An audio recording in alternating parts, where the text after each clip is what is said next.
Pernambuco, e o professor Laurindo Leal, que também é um prazer para a gente estar recebendo o Laurindo mais uma vez aqui no Recife, que ele venha outras e outras e outras.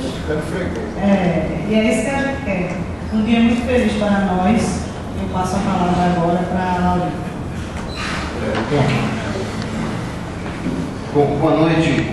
Eu quero primeiro agradecer o convite para participar desse evento e discutir TV pública. É sempre bom, onde for possível, discutir uma questão que é pouco discutida no Brasil por uma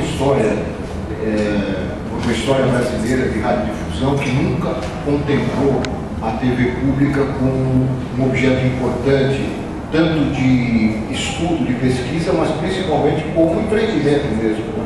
A TV brasileira ela foi constituída a partir do que já existia do rádio na década de 1950, do século passado, e foi constituída como empreendimento comercial, administrado por algumas grandes famílias que já dominaram o rádio e o jornalismo no Brasil, o rádio e a imprensa no Brasil. Então a televisão tem uma origem, a televisão brasileira tem uma origem, uma constituição marcadamente comercial, como empreendimento comercial. Então, e aí a população brasileira nunca teve, como em outros países, uma referência de TV pública. Então, daí a grande dificuldade que a gente tem nos anos mais recentes, quando a TV pública passou a ser vista como algo importante para alguns governos estaduais e principalmente para o governo federal, isso gerou muita dificuldade. Dificuldade que é explicada por isso que eu acabei de dizer, quer dizer, você não tem uma história de TV pública, então fica muito difícil você discutir com a população. Mas também essa dificuldade é utilizada pelos gestores, pelos administradores, pelos concessionários do rádio e televisão comercial para confundir mais o problema e evitar o surgimento de uma televisão pública que possa ser uma alternativa real à televisão comercial. Então eu acho muito importante a gente discutir isso onde for possível, porque é uma forma de resolver, de tirar dúvidas, mas é também de levar à frente essa discussão, ampliar essa discussão, ter mais pessoas incorporadas nessa luta em torno da TV pública. Eu vi que o título, o que a gente estava falando hoje aqui, o título que foi proposto para a nossa mesa aqui, para a nossa conversa, aliás vai ser uma conversa, né? Ele é estranho, né? Como é que é? Como e por quê, Como e por quê, né? Eu acho que a TV pública não pode ser loteada, ao contrário, ela tem que ser cada vez mais constituída a partir de projetos específicos e integrais para ela. Não sei se essa provocação do título tem a ver, o Rogério levantou isso, depois você fala aí, com o que aconteceu com a TV Cultura de São Paulo, está acontecendo com a TV Cultura de São Paulo, que realmente está sendo loteada, é uma tentativa de loteamento. Isso é verdade, talvez seja essa. Agora, a ideia do curador foi essa. Foi. Mas é que a pergunta fala como e por quê, parece que você isso como uma nova tendência. É uma nova tendência. Eu acho que não é. Eu acho que não é uma nova tendência. Eu acho que esse é um caso particular da TV Cultura de São Paulo, principalmente a partir da política do governo do Estado de São Paulo, né, em todos os setores, cada vez mais reduzir a presença do Estado. Então, rádio e televisão é a última das prioridades do governo do Estado. E essa é a política que está sendo implantada na Fundação Padre Anchieta, lá na TV Cultura. E o loteamento quer dizer, nunca houve, na história que a gente tem de TV pública no Brasil, nunca houve um fato como esse. Você entregar para uma empresa de comunicação privada, no caso a Folha de São Paulo, um espaço na sua grade de programação para essa empresa ganhar dinheiro, porque além de dar o espaço, além de receber gratuitamente o espaço, a Folha de São Paulo obtém patrocínio e obtém receita, né? Ela gera receita, gera lucro a partir do espaço público.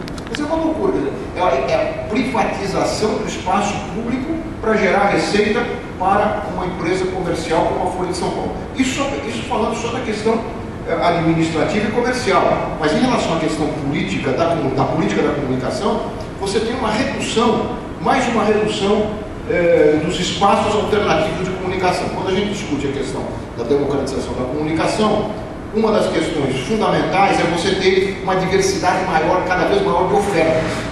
Você ter um número cada vez maior de grupos de comunicação ofertando comunicação para a sociedade. Nesse caso, nós temos um retrocesso, na medida em que a TV Cultura, que poderia ser uma alternativa de informação, passa a ter um espaço controlado por uma empresa de mídia. Então, em vez de você ampliar, você restringe a oferta. Eu acho que é um caso sério. Olha, há um movimento em São Paulo tentando não só discutir, mas tentando reverter essa situação, porque isso foi tudo feito à revelia do próprio Conselho Curador. Essa discussão não passou pelo Conselho Curador, que é o órgão, teoricamente, o órgão máximo da Fundação Padre Anchieta, mas ela não passou, foi uma decisão da diretoria executiva que convidou não só a Folha, mas convidou o Estado de São Paulo, a editora Abril, para o Valor Econômico, ligado à Folha do Globo, para ocuparem espaços na grade de programação. Na verdade, e tudo isso com o objetivo. Qual é o objetivo? É de reduzir ao máximo o quadro de funcionários, os custos, está dentro daquela política do Estado mínimo, né, que está se aplicando. E essa entrega para a TV Cultura, ela ocorre no mesmo momento em que há uma onda de demissões, o que é mais grave, né? Profissionais com muitos anos de casa, formados na produção de TV pública, estão sendo colocados para fora. Essa questão da formação de quadros para a TV pública é uma outra questão que eu acho que valeria a pena a gente discutir. Eu começo por aqui, depois a gente vai. Falar. Então, hoje, qual é a sua posição em relação a essas questões? Eu também tenho muitas, a partir da provocação do Laurindo, eu tenho algumas, mas vou esperar o Roger falar. Legal. Bom, a provocação é legal. Eu só mudaria o título para uma pergunta, não para uma afirmação, porque fica parecendo que isso já é um ponto comum e que essa é um caminho do futuro das TVs públicas, né? Como e por que loteadas, fica parecendo que a TV Cultura está fazendo isso porque essa é a solução para as TVs públicas e a gente não pode pensar isso em hipótese alguma. Pelo contrário, a gente tem que lutar contra isso. É legal que, de toda forma, venha fazer essa provocação numa mesa como essa, porque a gente está num momento muito bom em Pernambuco para se discutir isso, não só pela TV Pernambuco, mas pelo nosso cenário público de comunicação, que a gente precisa entender para, pelo menos, começar do dever de casa a querer interferir ou participar dessa atividade que é a democratização da comunicação, essa nossa luta. Bom, a TV Pernambuco, ela vem, eu faço parte do grupo de trabalho da TV Pernambuco, Lula Pinto está aqui também da Secretaria de Ciência e Tecnologia, também fez parte do grupo de trabalho, ainda faz. A gente teve uma missão de preparar em 4 meses o que seria a nova TV Pernambuco, que era um departamento técnico da Secretaria de Ciência e Tecnologia, e o governo do Estado já tinha um projeto que resolveu tirar e aperfeiçoá-lo, e ele, em 4 meses, pediu para a gente saber o que seria feito para a gente ter realmente alguma coisa próxima a uma TV pública. O Laurindo participou dos debates, de outros debates, das discussões. A gente discutiu vários aspectos com a sociedade, o que seria o novo caminho para a TV Pernambuco. Chegamos ao consenso de criar uma empresa pública e a gente, de 4 meses, viraram 6, de 6 meses virou 1 ano, e a gente vai no terceiro São João.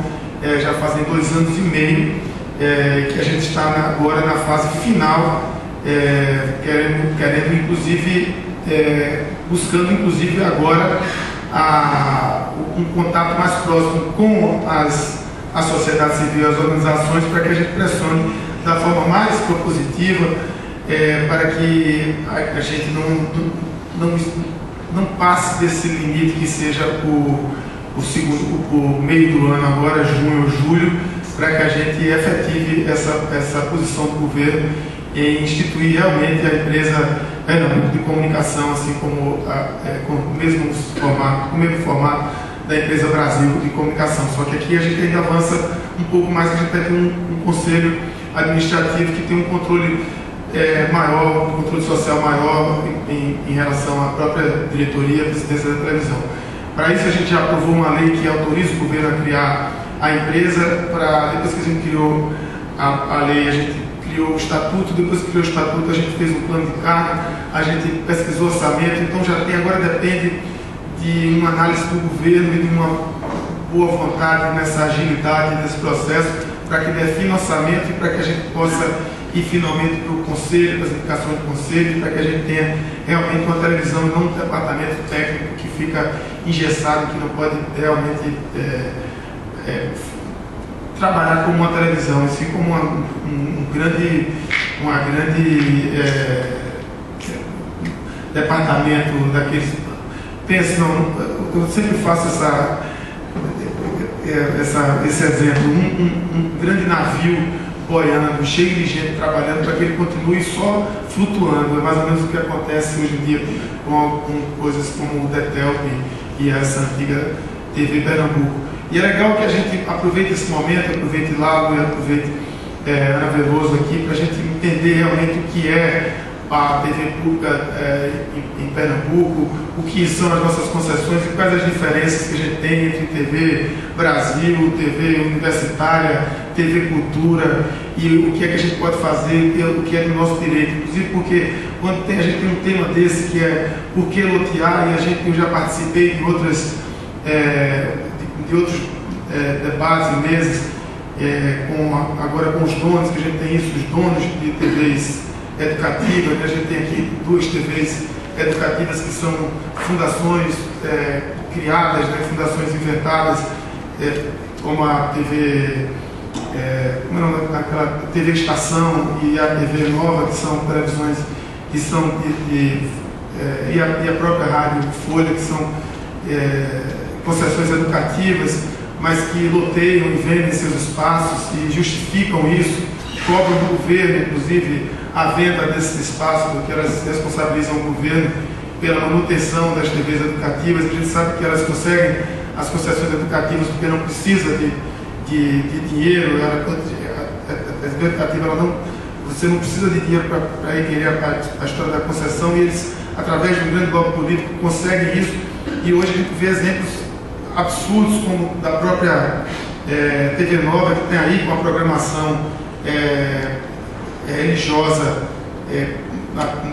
quase 70% de sua programação, e com deputados, com programas, deputados evangélicos da bancada religiosa, com programas na televisão, como se fossem programas de televisão, e são grandes programas políticos, com o próprio diretor da TV Nova sendo a notícia no jornal que tem a possibilidade de sair como vice-prefeito de Jaboatão na chapa de um outro candidato. Então, todo esse loteamento que a gente entende como não é só um problema longe da TV Cultura. Isso é uma coisa que a gente precisa se entender e se resguardar em Pernambuco, a começar pela TV Pernambuco, pela futura EPC, porque é o que a gente está criando agora, para a gente não depender desse governo, para a gente deixar claro que é uma TV do Estado, não é uma televisão que está sendo criada do governo Eduardo Campos, nem para o governo Eduardo Campos, é uma televisão do Estado,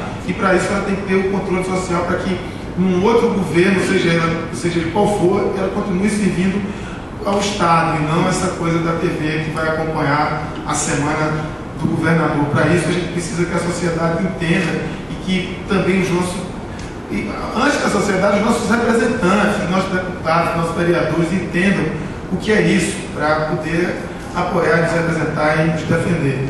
Então, bom, acho que essa é uma ocasião muito boa para a gente ter essa opinião e todo o conhecimento de Ana e do professor Lago também, para a gente crescer nesse